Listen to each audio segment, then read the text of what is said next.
قد افلح من تزكى وذكر اسم ربه فصلى صدق الله العلي العظيم ونحن على ذلك لمن الشاهدين والشاكرين والحمد لله رب العالمين۔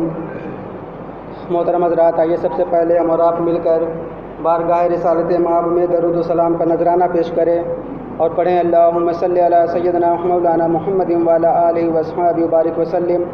صلاۃ و سلام علیک یا رسول اللہ صلی اللہ تعالی علیہ وآلہ وسلم۔ محترم بزرگ دوستو، ابھی میں نے جس آیت کریمہ کی تلاوت کرنے کا شرف حاصل کیا ہے، جس کا ترجمہ ہے کہ بے شک مراد کو پہنچا جو ستھرا ہوا اور اپنے رب کا نام لے کر نماز پڑھی۔ تو دوستو، فلاح دارین یعنی دین و دنیا کی کامیابی کا راز سربستہ ہے مومن کے قلب کی صفائی اور پاکیزگی پر۔ اس دنیا کا کوئی شعبہ ہو یا یوم آخرت کی فلاح و کامیابی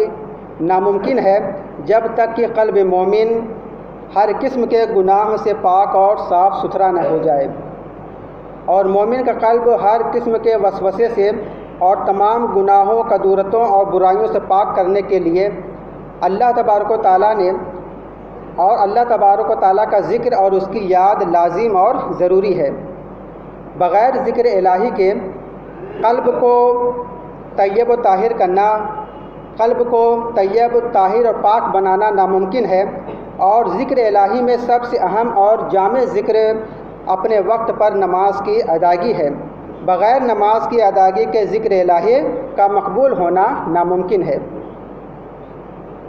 ابھی چند دنوں کی بات ہے کہ یہ مسجد ہمیشہ پورا بھری رہتی تھی، نیچے سے لے کر اوپر تک نمازیوں سے، مگر جیسے ہی عید کا چاند نظر آیا، عید کے بعد سے یہ لگ بھگ خالی ہو چکی ہے، چند لوگ نماز پڑھ رہے ہیں۔ تو میں ان لوگوں سے گزارش کرنا چاہتا ہوں کہ جنہوں نے رمضان کا چاند دیکھ کر نماز شروع کیا اور عید کا چاند دیکھ کر نماز کو بند کر دیا، تو میری گزارش ہے کہ دوستوں ایسا نہ کریں، کیونکہ نماز زندگی بھر ہر وقت زندگی بھر فرض ہے، صرف رمضان کے لیے فرض نہیں کیا گیا ہے۔ تو آپ حضرات جو نماز چھوڑ بیٹھے ہیں، میں ان سے گزارش کروں گا کہ وہ مسجد میں ضرور حاضری لگائیں۔ اور میری گفتگو کا مقصود آپ سمجھ گئے ہوں گے کہ کامیابی اور کامرانی کے لیے دل کی پاکیزگی اور صفائی بہت ضروری ہے، اور قلب کو پاک و صاف کرنے کے لیے اللہ تعالیٰ کا ذکر اور لازم اور ضروری ہے۔ تو حضرات، آج میں بسم اللہ کی فضیلت بیان کروں گا کہ بسم اللہ الرحمن الرحیم کی فضیلت بیان کروں گا کہ اس کا پڑھنا بھی اللہ تعالیٰ کا مقبول ذکر ہے، اور کلمہ شریف یعنی لا الہ الا اللہ محمد رسول اللہ کا ورد کرنا بھی بہت افضل ہے۔ تو دوستو، اللہ تعالیٰ نے اپنے بندوں کی ہدایت کے لیے کم و بیش 1,24,000 انبیاء کرام کو اس دنیا میں مبعوث فرمایا، اور بے شمار صحیفے نازل فرمائے اور 4 بڑی کتابیں عطا فرمائی، جن میں داؤد علیہ السلام پر زبور، حضرت موسیٰ علیہ السلام پر توریت اور حضرت عیسیٰ علیہ السلام پر انجیل نازل ہوا، اور ہمارے نبی صلی اللہ علیہ وسلم پر قرآن نازل ہوا۔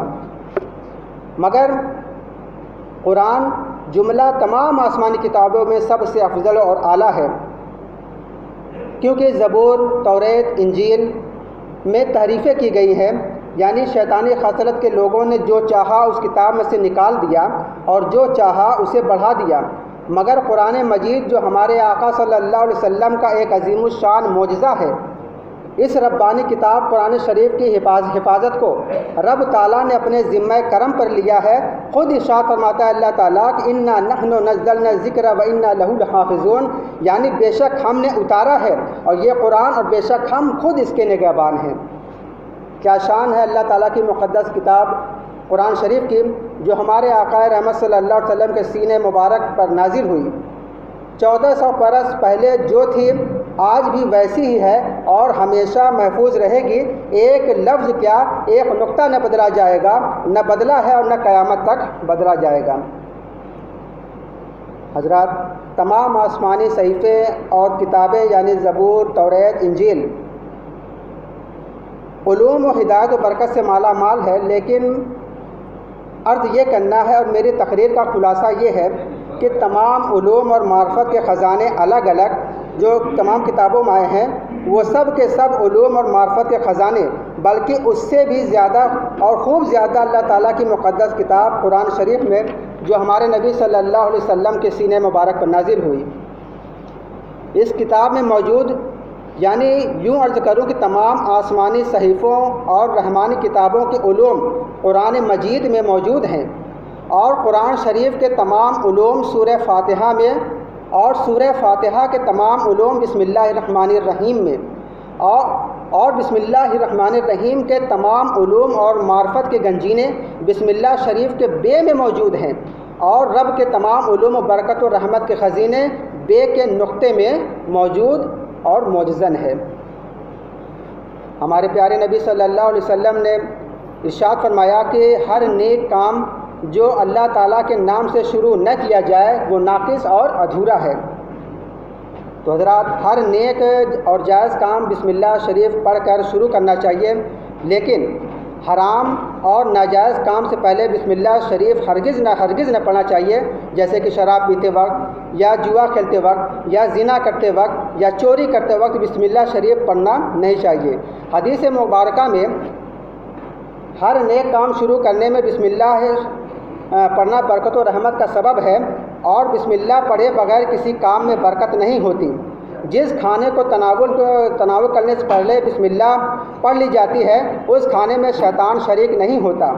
اور بسم اللہ کی برکت سے کھانا نور بن کر پیٹ میں جاتا ہے، اور کھانے والے کا پورا جسم نور سے منور اور روشن ہو جاتا ہے۔ اور جس کھانے میں بسم اللہ نہیں پڑھی جاتی، اس کھانے میں شیطان شریک ہو جاتا ہے، اور کھانا برکت سے خالی ہوتا ہے، اور کھانے والا انسان کھانے کے بعد بھی بھوکا رہتا ہے، یعنی اس کا پیٹ نہیں بھرتا۔ اور یہاں پہ میں بتا دوں کہ یعنی کہ جب کھانا شروع کریں تو بسم اللہ پڑھ کر شروع کریں، اور اگر بھول جائے خدا نخواستہ اگر بسم اللہ پڑھنا بھول جائے تو کھانے کے دوران جب بھی یاد آ جائے پھر بھی بسم اللہ پڑھے، چاہے ایک لقمہ کیوں نہ بچا ہو، پھر بھی اس وقت بسم اللہ پڑھیں کہ بسم اللہ من اولہ و آخرہ۔ کھانا شروع کرتے وقت جب بھی بھول جائے اور یاد آ جائے کہ میں نے بسم اللہ نہیں پڑھی تو اس کو ضرور پڑھ لیں۔ اب یہاں پر میں حضرت ابو ہریرہ رضی اللہ تعالیٰ عنہ کا ایک بیان عرض کرنا چاہتا ہوں بسم اللہ شریف کے برکت کے لیے، کہ ایک موقع کی بات ہے کہ ایک مسلمان اور ایک کافر کے شیطان میں ملاقات ہوئی، یعنی کہ ایک کافر پر جو شیطان مسلط کیا گیا ہے وہ، اور ایک مسلمان پر جو شیطان مقرر کیا گیا ہے وہ، یعنی کافر اور مسلمانوں کے شیطان دونوں سے ملاقات ہوئی۔ کافر کا شیطان بہت موٹا تازہ، بدن پر کپڑے پہنے اور سر میں تیل ڈالے ہوا تھا، اور مومن کا شیطان دبلا پتلا، بال بکھرے ہوئے اور ننگا تھا۔ کافر کے شیطان نے مومن کے شیطان سے سوال کیا کہ بھائی تمہاری یہ حالت کیوں ہے؟ شیطان نے جواب دیا کہ میں ایک ایسے اللہ والے کے ساتھ ہوں جو کھانے سے پہلے بسم اللہ پڑھتا ہے، اس لیے میں بھوکا رہ جاتا ہوں، اور جب وہ پانی پیتا ہے اور یا کوئی اور چیز پیتا ہے تو بسم اللہ پڑھ لیتا ہے، اس لیے میں پیاسا رہ جاتا ہوں۔ لباس پہنتا ہے یعنی کپڑا پہنتا ہے تو بسم اللہ پڑھ کر پہنتا ہے، اس لیے میں ننگا ہوں۔ کافر کے شیطان نے کہا کہ میں ایسے انسان پر مسلط ہوں کہ جو کسی کام میں بھی بسم اللہ نہیں پڑھتا، اسی لیے میں اس کے کھانے میں، اس کے پینے میں، اس کے پہننے میں، حتیٰ کہ اس کے ہر کام میں شریک رہتا ہوں، اس لیے میں موٹا اور تازہ ہوں۔ حضرات، ہم سب شیطان کے مکر سے بچنے کی تدبیر کریں اور نیک کام بسم اللہ سے شروع کریں، ہمارے کام برکت والے ہو جائیں گے اور نیکیاں بھی خوب ملیں گی۔ ہمارے حضور صلی اللہ علیہ وسلم ایک بار جلوہ فرما ہے،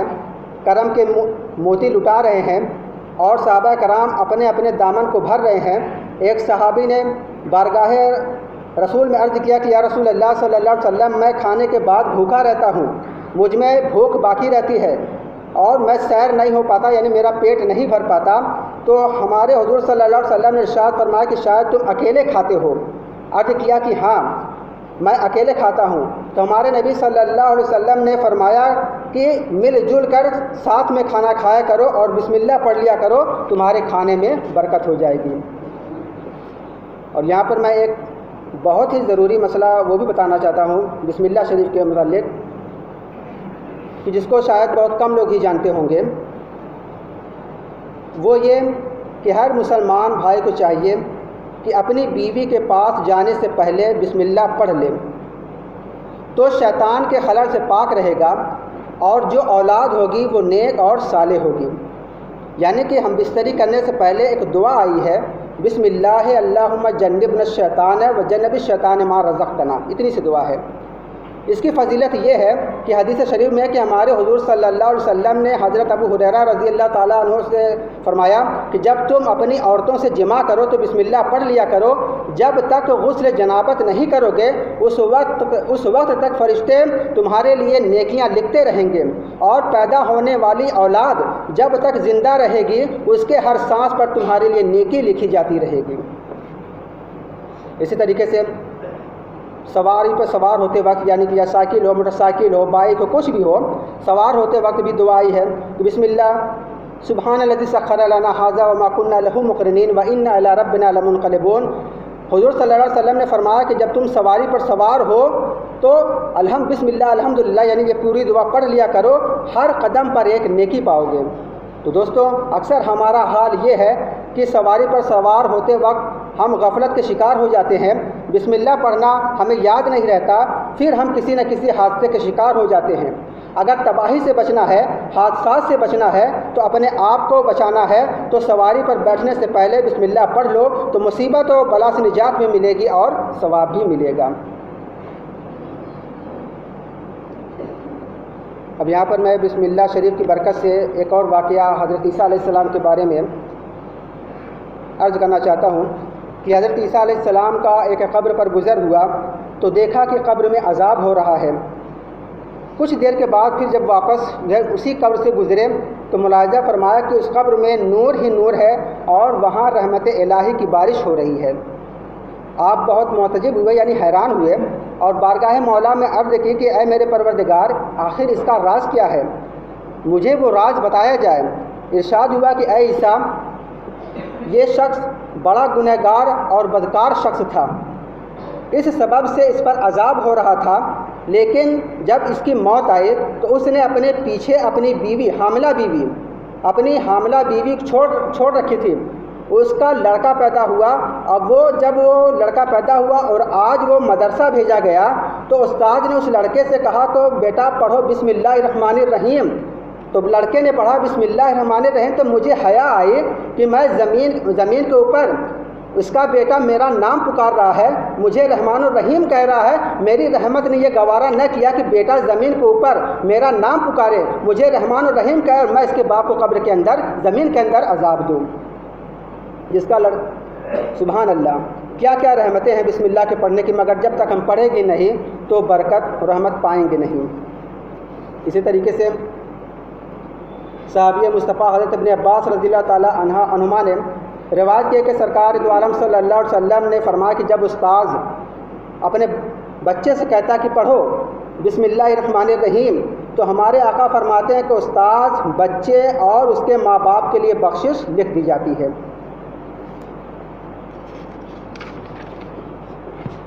اور یہاں پر ایک واقعہ اور ہے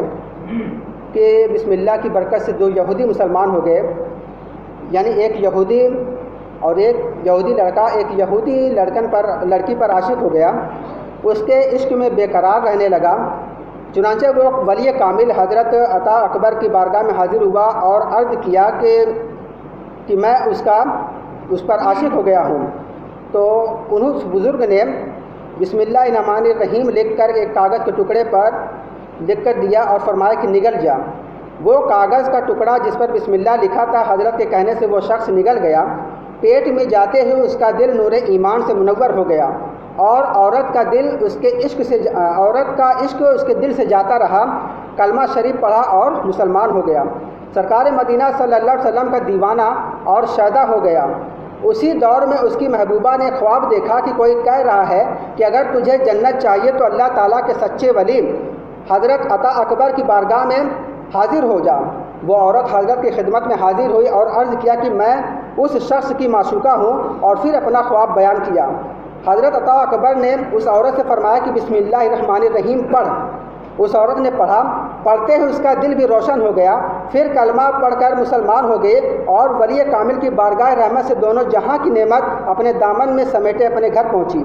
رات سوئی تو قسمت چمک اٹھی، باب رحمت کھل چکا تھا۔ پھر کیا تھا؟ خواب میں دیکھا کہ جنت کی سیر کر رہی ہے، جنت کے باغوں میں گھوم رہی ہے، جنت کے مکانوں کو دیکھا جس پر بسم اللہ الرحمن الرحیم لکھا ہوا تھا۔ پکارنے والا نے آواز دیا کہ اے بسم اللہ پڑھنے والے خوش نصیب عورت، اللہ نے تجھے جو کچھ دیا ہے تو نے دیکھ لیا۔ جب اس عورت کی آنکھ کھلی تو بے قرار ہو کر اس نے دعا کی کہ اے اللہ یا رحمان الرحیم، تو نے مجھے جنت میں داخل فرما کر پھر نکال دیا، میں تجھے بسم اللہ کا واسطہ دیتے ہوں کہ مجھے پھر جنت میں بھیج دے۔ درد مند سے دل سے مانگی گئی دعا قبول ہو چکی تھی، جسم میں حرکت پیدا ہوئی اور اس کی روح جسم سے پرواز کر گئی اور وہ خوش بخت عورت جنت میں داخل ہو گئی۔ تو دوستو، بسم اللہ شریف میں کتنی برکتیں ہیں کہ وہ شخص ایک یہودی تھا اور وہ عورت ایک یہودن تھی۔ بسم اللہ کی برکت سے ان دونوں کو جنتی دولہا دلہن بننے کا شرف حاصل ہو گیا۔ الحمدللہ، ہم تو غلام ہیں، مومن ہیں، غلام رسول ہیں۔ اگر ہم بھی بسم اللہ پڑھا کریں تو ہم پر اللہ تعالیٰ کے انعام و اکرام کا کیا عالم ہوگا۔ اسی طریقے سے ایک اور واقعہ ہے کہ وہ شخص بڑا خوش نصیب ہے کہ جو مرنے سے پہلے اچھی بات کی وصیت کر جاتا ہے۔ ایک شخص نے مرنے سے پہلے وصیت کی کہ جب میرا انتقال ہو جائے تو میرے سینے اور پیشانی پر بسم اللہ الرحمن الرحیم لکھ دینا۔ اس کے مرنے کے بعد ایسا کیا گیا۔ خواب میں اس خوش نصیب شخص کو دیکھ کر حال پوچھا۔ اس نے جواب دیا کہ جب مجھے قبر میں رکھا گیا تو فرشتے آئے، جب پیشانی پر بسم اللہ لکھی دیکھے تو فرشتوں نے کہا تو عذاب سے بچا، یعنی رحمت کا حقدار بن گیا۔ اور عظیم الشان محقق حضرت علامہ شامی اپنے تصنیف رد المختار میں لکھتے ہیں کہ میت کی پیشانی پر بسم اللہ الرحمن الرحیم لکھیں اور سینے پر کلمہ شریف یعنی لا الہ الا اللہ محمد رسول اللہ لکھیں، مگر نہلانے کے بعد، اور کفن پہنانے سے پہلے انگلی سے لکھیں، کوئی پین وغیرہ سے نہیں بلکہ انگلی سے لکھیں۔ حضرات، ہم گنہگاروں کا اس دنیا میں یا میدان محشر میں کون آسرا ہے سوائے ہمارے آقا صلی اللہ علیہ وسلم کے، جو ہمارے آقا ہیں اور اپنی شفاعت والی چادر میں چھپا کر جنت میں لے جانے والے ہیں۔ تو دوستو، اسی طریقے سے بسم اللہ شریف کی ایک اور فضیلت ہے کہ مومن تو بڑا خوش نصیب ہوتا ہے کہ اس کے نیک عمل کا صلہ گھر میں، اولاد میں، روزی میں، روزگار میں، بلکہ دنیا کے ہر شعبہ میں برکت و رحمت اور کامیابی کی شکل میں دیا جاتا ہے، اور آخرت میں جس انعام کرام سے مومن خوش عقیدہ غلام رسول نوازا جائے گا، پھر جنت کا دولہا بنایا جائے گا۔ لیکن اگر کافر بھی نیک عمل کرتا ہے تو صرف دنیا میں اس کا اجر ملتا ہے اور برکت پاتا ہے، آخرت میں کچھ بھی نہ پائے گا، لیکن دنیا میں کافر کو بھی نیک عمل کا صلہ ملتا ہے۔ میں جو واقعہ بیان کرنے جا رہا ہوں سنیے اور غور فکر کیجئے کہ فرعون کیسا کافر، اللہ کا دشمن، نبی کا غدار، بندوں پر ظلم کے پہاڑ توڑنے والا، مگر اپنے گھر یعنی شاہی محل کے ہر باہری دروازے پر بسم اللہ الرحمن الرحیم لکھوایا تھا۔ جب فرعون نے خدائی کا دعویٰ کیا اور موسیٰ علیہ السلام نے اس کو اللہ تعالیٰ پر ایمان لانے کی دعوت دی تو قبول نہ کیا اور سرکشی کی، تو موسیٰ علیہ السلام نے اللہ کی بارگاہ میں عرض کیا کہ اے اللہ، مجھے تو اس میں بھلائی کے آثار نظر نہیں آتے۔ اللہ تعالیٰ نے فرمایا کہ اے میرے موسیٰ، شاید تم اسے ہلاک کر دینا چاہتے ہو، تم اس کے کفر کو دیکھ رہے ہو اور میں اپنا نام دیکھ رہا ہوں جو اس نے اپنے گھر کے دروازے پر لکھا ہے۔ تو دوستو، ہم اہل سنت و جماعت کے عظیم الشان امام حضرت امام فخر الدین رازی رحمۃ اللہ علیہ فرماتے ہیں کہ جس نے اپنے گھر کے باہری دروازے پر بسم اللہ الرحمن الرحیم لکھا وہ ہلاکت سے بچ گیا، یعنی اس کے گھر میں تباہی و بربادی نہیں آ سکتی، خواہ کافر کیوں نہ ہو۔ اگر کافر کو مہلت مل سکتی ہے تو پھر ہم مسلمان ہیں۔ غلام مصطفیٰ صلی اللہ علیہ وسلم کا کیا حال ہوگا جو بسم اللہ پڑھتا بھی ہے، لکھتا بھی ہے اور ہر نیک کام میں بار بار بسم اللہ پڑھتا بھی ہے۔ ہمارے آقا صلی اللہ علیہ وسلم نے فرمایا کہ جب بچہ بسم اللہ الرحمن الرحیم پڑھتا ہے تو اللہ تعالیٰ اس کے ماں باپ کے تمام گناہوں کو بخش دیتا ہے۔ تو محترم بزرگ اور دوستو، اب میں اپنی تقریر کے اختتام کے منزل سے گزارتے ہوئے آپ حضرات سے بڑے ادب و احترام کے ساتھ یہ عرض کرنا چاہتا ہوں کہ بسم اللہ کا ورد صبح و شام کیا کریں، ہر نیک کام شروع کرنے سے پہلے بسم اللہ پڑھ لیا کریں، اور اپنے گھر والوں کو بھی اس کی تاکید کیا کرے، اور خاص کر اپنے بچوں کو بھی بسم اللہ پڑھنے کا عادی بنائے۔ دین و دنیا کی تمام بھلائی ہمارے لیے ہوگی۔ اللہ تبارک و تعالیٰ سے دعا ہے کہ ہمیں کہنے سننے سے زیادہ عمل کی توفیق عطا فرمائے۔ وآخر دعوانا الحمد للہ رب